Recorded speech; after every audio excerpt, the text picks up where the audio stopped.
15, Steelers Bengals. Going through what y'all need to know to make some money on this bitch. So let's do the picks real quick. We got the Steelers favored by 14 and a half on the road in Cincinnati and an over-under set at 40.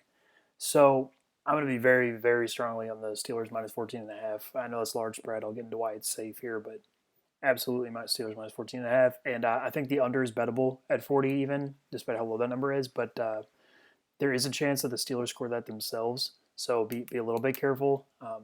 But I do still think it's bettable at that number. Stick around and tell you how and why that's how it go down. So Steelers offense versus Bengals defense. Here, actually, there's hope for the Bengals. And this is why, well, here, let's get into this. We'll just break it down. So, injury-wise, Steelers out, starting left guard Kevin Dotson, so they're going to be playing J.C. Hassenauer, who was in last week quite a bit. He was also the center that replaced Marquise Pouncey for a couple games. And James Conner, questionable, literally couldn't care less about that. Bengals, defensively, nothing important. So rookie linebacker Logan Wilson out. That's better for the Bengals. He's bad. So in the run game, the Steelers just don't actually have all that many advantages in this game offensively. The Bengals, as they are fully healthy, are actually a reasonable like top half defense. Now it's not going to end up looking like that. I'll get into why, but yeah, run game wise, I mean, Bengals up front are going to be probably better than the Steelers are.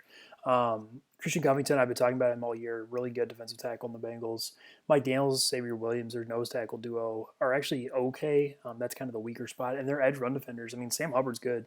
They got Marcus Hunt from the Saints. That was a mistake by the Saints. He's good. And Carl Lawson, even, he has his moments. Again, I point to Brian Burns as his comp as a run defender where he gets in the backfield. He is a little bit weak if you run right at him, but Steelers don't do that. The Steelers run scheme pretty unique.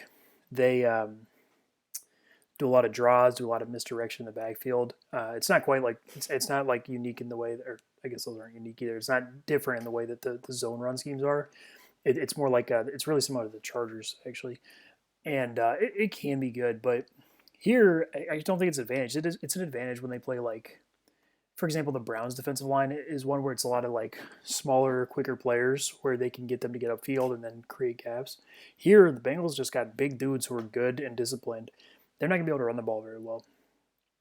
So, it's not going to be terrible because the Bengals linebackers aren't very good.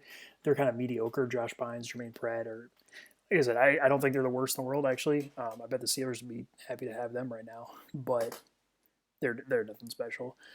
But at the pass game here too. I mean, listen, this is something I've been on for a little bit, even since last year. The Steelers receivers, so they get talked up a bunch because they have 4 like worthwhile NFL receivers, but none of them are actually like elite guys or even really close. The closest being Deontay Johnson, who is pretty good for sure, but he still has his own issues. But Chase Claypool, James Washington, and Juju are all fairly similar in that they're this like mold receiver who like kind of the elite tier of that is Chris Godwin, where they don't actually get open well generally in like man coverage. They're like okay. Chris Godwin is better than these guys are, but they're like okay over time. You know, if they're like they have 4 seconds to get open, they can do fine. But generally, they kind of struggle with lateral agility. They struggle with man coverage. And listen, with the Bengals secondary healthy, they're good. They're not crazy, but William Jackson third, Darius Phillips back, LaShawn Sims, and Mackenzie Alexander. That's like compared to most of the league, that's good. And frankly, they're going to be able to significantly limit the ability of the Steelers receivers to be open. Now, over time, they're not shutdown guys, right? So there's still going to be chances, which is what becomes the problem here. But at the beginning of this game, I think there's a chance the Steelers do struggle to move the ball for sure. I'd say it's better than a chance. I pretty much tell you that's what's going to happen. As far as the quarterback goes, Big Ben, he's not going to be confused by what the Bengals do defensively. They're not super complicated. And combined with a pass rush that isn't really there, the Bengals, while I like how they match up in the run game versus Steelers offensive line, in the pass game, they're not really they're not really there. Carl Lawson might be a little bit, but he as a speed rusher, that's what the Steelers tackles can actually handle well. And their other guys just aren't real notable rushers. So you're talking about Big Ben, mostly clean pocket, throwing to receivers who, like I said, are limited. They're not that limited. It's not you're not looking at a disaster situation, which means over time there's going to be enough to move the ball. So I have them at 23 to 30 points. They could definitely get higher because of the Bengals offense, and I think that's absolutely the floor. Um, but yeah, 23 to 30, I think that's pretty reasonable. So then the Bengals offense. So I'm just gonna kind of speed through this one mostly. Um, they don't really have a chance to run the ball in this game. Their offensive line still bad, and the defensive front, despite what's happened in the last few weeks. I mean, really even because of that, it's not like these two games that they lost were because the other team was dominating them running the ball at all. So yeah, here you're talking about a terrible offensive line in the run game versus probably the best run defending defensive front off the top of my head. Don't hold me to that one actually, but they're really good, and they don't have like edge control because of T.J. Watt, and they're it's bad. Now the Steelers linebackers at this point not very good. Avery Williamson is like pretty mediocre. Like I said, if they could switch linebackers, I promise you the Steelers would do it in this game. But Avery Williamson just whatever, and Marcus Allen was not impressive versus the Bills. Now the Bills don't run the ball well anyway, so that's not a super great example. But that's if any spot is attackable, it's that one. But that's not really a huge deal. Yeah, so the pass game. Listen, Ryan Finley cannot function as an NFL quarterback. There's more than enough tape on that. He cannot move the ball. Even if he was in a perfect situation, he would struggle to move the ball against an NFL team. And here he's literally in the opposite of that. I will give a little bit of a chance to T Higgins. I think T Higgins is pretty good.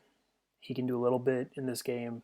Tyler Boyd though is not a good individual receiving like driver of play. He can do fine. I think he'll be able to do fine here against zone coverage. He can find space a little bit, but he's not as good as like even someone like Cole Beasley or something like that. Not really even close. As far as that particular skill set, he has other advantages for sure. But yeah, you're talking about a terrible quarterback behind a terrible offensive line versus a really good pass rush, throwing to receivers who do not come even close to what is required to bail out the quarterback. So I have them at 0 to 7 points, uh, way closer to the zero side. There is a chance, just like they scored 2 weeks ago, where Tyler Boyd took a 75-yard screen pass to the house. It is an NFL team, whatever kick return touchdown shit like that has happened. It can happen, but I would probably bet on a shutout in this game. And that gets me to the bets. So like I said, Steelers minus what I said was 14.5 is safe because the other team cannot score. And when you give an offense that at least is functional, that many chances, they're going to get into the 20s, pretty much guaranteed. Could get a way higher than that. And the under 40, like I said, I feel pretty good about that. And two things I'm going to point out. So what's different about there are two games that are relevant to this one, right? What's different about this one and the Steelers Cowboys, where they played a backup quarterback on a terrible team and did not cover, and what's different between the previous Bengals Steelers game with Joe Burrow, where that game went over because the Steelers put up like 50 points. So with the first one, difference is the Cowboys game. Gary Gilbert is demonstrably better than Ryan Finley. He's not good, but like Ryan Finley is the bottom tier quarterback in the NFL, and his ability to run creates a floor of an offense that you saw literally in that game of like not impossible. Ryan Finley can't even do that. He's more of a statue in the pocket. It's a disaster. And also the Cowboys receivers like legitimately still probably the best in the NFL. One of the top three for sure. And Bengals nowhere near that. So that's the difference here. Also, the Steelers offensively in that game, they were playing a worse defense for sure, but they actually ran into similar issues of their receivers not having huge advantages on the corners. But with the Cowboys being able to run the ball / move the ball a little bit, the Steelers and their kind of not great baseline as an offense showed up. Difference here, like I said, is without it's not because it's not even like the Bengals are going to move the ball and then not score. They're just not going to move the ball. So when you give an offense that has, like I mentioned, has function, 1,000 chances they're going to put up points. It's just what it is. And then the difference between this one and the previous Bengals game. So the main one is that the Bengals secondary was not healthy at that point. They were playing Tony Brown at outside corner. If you watch that game, the Steelers, like, I don't know, they targeted him 40 times, maybe. I don't know, of however many passing attempts they went to. I bet 80% when I say, like, at his side of the field. He isn't even, I don't know, is he even on the team anymore? I think he is as a backup, but he will not be playing in this game. So you go from one good corner in William Jackson to four, and William Jackson, Darius Phillips, Mackenzie Alexander, and LaShawn Sims. It's bad, and the Bengal safeties are still good. I don't know if Von Bell played in that game either. I think he did, but yeah, basically you go from attacking like a awful, awful, awful secondary player to not having that option, and that's what keeps them from getting into the 40s or 50s and covering by themselves.